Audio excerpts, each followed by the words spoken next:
শুভ সকাল আমার প্রিয় বন্ধুরা। জলপাইগুড়ি জেলার ছোট্ট একটি গ্রাম থেকে আমি মাধবী আমার নতুন আরও একটি ব্লগে তোমাদের সবাইকে অনেক অনেক স্বাগত জানাচ্ছি। কেমন আছো তোমরা সবাই? আশা করছি ভালো আছো। আমিও ভালোই আছি।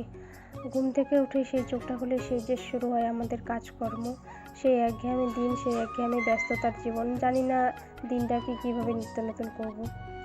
তো চলো, বড়দের প্রণাম আর ছোটদের ভালোবাসা জানিয়ে আর তার সাথে সাথে তোমাদেরকেও সঙ্গে নিয়ে আজকে আমার ভিডিওটি শুরু করে দিলাম। জানো তো, আজ প্রায় 14-15 দিন পর একটু রোদ উঠেছে আকাশে। মানে রোদ উঠেছে বলতে কি, ওই শুধু একটু রোদ উঠছে আবার একটু পর মেঘলা মেঘলা হয়ে যাচ্ছে। তো তাই যেইটুকু উঠেছে সেইটুকুতে আমি আমার বিছানার সব জিনিসপত্র বের করে দিয়েছি। তার সাথে অনেকগুলো কাপড়ও ভিজিয়ে রেখেছিলাম। এই বৃষ্টিতে না সব কাপড় চোপড় কেমন জানি হয়েছিল, তারপরে বিছানা বালিশগুলোও কেমন হয়েছিল, তাই এগুলোকে একটু চাঙ্গা বানানোর জন্য রোদের মধ্যে দিয়ে দিয়েছিলাম। তো তোমরা হয়তো দেখলে যে আমি বাঁশের বেড়ার মতো কিছু একটা বানাচ্ছিলাম, ওটা কাপড় শুকোতে দেওয়ার জন্য বানাচ্ছিলাম। আসলে আজকে অনেক কাপড় চোপড় ভিজেছি তো তাই। আর আমাদের যেটা দড়ির যে তারটা ছিল সেটা গরুতে না ভেঙে দিয়েছে। সামনে যে কে যেন গরু বেঁধেছে, তো গরুতে এসে ওটা ভেঙে দিয়েছে। আর যেটা বাঁশের ছিল সেটাতে ওই যে বিছানার সব জিনিসপত্র মেলে দিয়েছিলাম, তাই আর জায়গা ছিল না। তো আমি এভাবে করে একটা ছোটো মোটো যে তার বানালাম, যাতে কাপড়গুলো শুকাতে দিতে পারবো। বন্ধুরা, তোমাদের কাছে আমার ছোট্ট একটি অনুরোধ, তোমরা প্লিজ ভিডিওটিকে স্কিপ না করে পুরো ভিডিওটাই দেখো। কোনো না কোনো জায়গায় গিয়ে হয়তো তোমাদের ভিডিওটি ভালো লাগতে পারে। আর যদি আমার ভিডিও ভালো লাগে তাহলে প্লিজ আমার চ্যানেলটি সাবস্ক্রাইব করে আমার পাশে থেকো। তো এই যে কাপড়গুলো কাচা ধোয়া করে সব মেলে দিতে আসলাম মাটির পিছন দিকটায়। আর এটা হলো সেই তারটা যেটা আমি কিছুক্ষণ আগে বানালাম, তোমরা দেখতেই পেলে।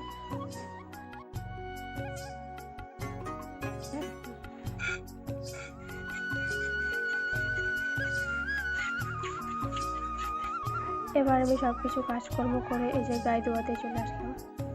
যেই কাজটা ইচ্ছে না থাকলেও আমাকে করতেই হবে, যেহেতু আমি ছাড়া বাড়ির আর কেউ এই কাজটা পারে না, তাই আমাকেই করতে হয়। বন্ধুরা, একটা মনের কথা শেয়ার করি তোমাদের সাথে। আমি একজন সাধারণ ঘরের বউ। হয়তো আমি গুছিয়ে কথা বলতে পারি না এখনও। হয়তো আমার ভিডিও কোয়ালিটি ভালো আসে না, কথাগুলো কেমন যেন আটকে আটকে যায়, তাই হয়তো আমার ইউটিউব পরিবারে কেউ আসতে চায় না। দেখি কতদিনে কি করা হয়। এই যে দুধ বোতলে ভরা শেষ হয়ে গেছে, আমার এবার শুধু দিয়ে আসার পালা। আর দেখো, রোদ উঠলে গ্রামের বাড়িতে কত কাজ থাকে। এই যে সব লাকড়ি, তারপরে এই যে সুপারি গাছের যে পাতাগুলো হয়, এই যেগুলো দিয়ে আমরা উনুন ধরাই আর কি। উনুনটা প্রথমে ছোট ছোট লাকড়ি দিয়ে, তারপরে এই যে সুপারি গাছের পাতাগুলো দিয়ে উনুনটা ধরাই। এগুলো সব মেলে দিচ্ছিলাম। আর এরপর আমি ঘর থেকে তোষকটাও বের করে এনে রোদে দিয়ে দিলাম। আর এখন কিন্তু আকাশে রোদ নেই, তোমরা দেখতেই হয়তো বোঝা যাচ্ছে।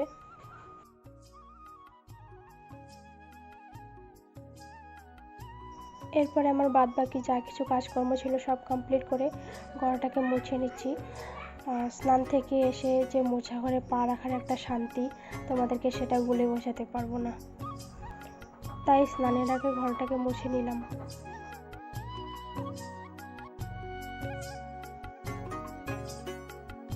এবার স্নান করে রেডি হয়ে, আর এই যে আমার নাইটিটা আছে এটা আমি বাড়ির দড়িতেই মেলে দিলাম। আর এবার আমি তোষকটাকে ঢুকিয়ে নিচ্ছি, তার মানে এটা বলো না যে একটু আগে দিলে এখনই মেলে দিচ্ছে। আসলে এর মাঝে আমি আরও অনেক কাজ করেছি, যেগুলো অফ ক্যামেরায় করেছি। এতগুলো কাজ একবারে দেখালে ভিডিওটা অনেকটাই বড় হয়ে যাবে, তাই আর দেখাইনি এতগুলো কাজ। তো ওই যে আমার এই কাপড়গুলো শুকিয়ে গেছে, সবগুলো আমি নিয়ে যাচ্ছি। আসলে হঠাৎ করে আকাশটা এত মেঘলা করছিল না, মানে ভাবছিলাম কখন না কখন বৃষ্টি চলে আসবে, তাই এগুলো তাড়াতাড়ি করে বাড়িতে নিয়ে যাচ্ছিলাম। আর লাকড়িগুলো তুলে রাখছিলাম শাশুড়ি বউ মিলে। এদিকে আমি লাকড়ি তুলছিলাম, আর আমার শাশুড়ি মা ওই যে সুপারি গাছের পাতাগুলো আছে যেগুলো দিয়ে আমরা উনুন ধরে বললাম একটু আগে, সেগুলো মানে তুলে রাখছিল। কখন না কখন বৃষ্টি এসে যায়, আবার এগুলো ভিজে যাবে, তারপরে মুশকিলে পড়ে যাব, তাই দুজনে হাতাহাতি কাজ করছিলাম। শাশুড়ি বউ এর সাথে একসাথে কাজ করলে আর অন্য কোনো মানুষের প্রয়োজন হচ্ছে না। আর এরপর চলে গিয়েছিলাম জল আনতে। আর আমাদের বাড়ির কলের জল আয়রন, আমি আগেও বলেছিলাম ভিডিওতে, তাই আমরা কলের জল খাই না, আমরা এখানকার জল খাই। আগে আমাদের দিকে মানে ছিল টাইম কল ছিল, যেগুলো টাইমে টাইমে জল আসে, ওগুলো ছিল। এরপর টাইম কলগুলো বন্ধ হয়ে যাওয়াতে এই যে মন্দিরের এখানে এরকম সুবিধা করে দিয়েছে। এটা সাধারণত মন্দিরের জন্যই, কিন্তু সবাই এখান থেকে জল নিয়ে যায়, তো আমরাও নিয়ে আসি। রান্না আর খাওয়ার জলটা আমরা ওখান থেকে শুধু আনি, বাদ বাকি যা কাজকর্ম জল থাকে মানে কাপড় কাচা, বাসন মাজা, সেগুলো আমরা বাড়ির কলের জলেই করি।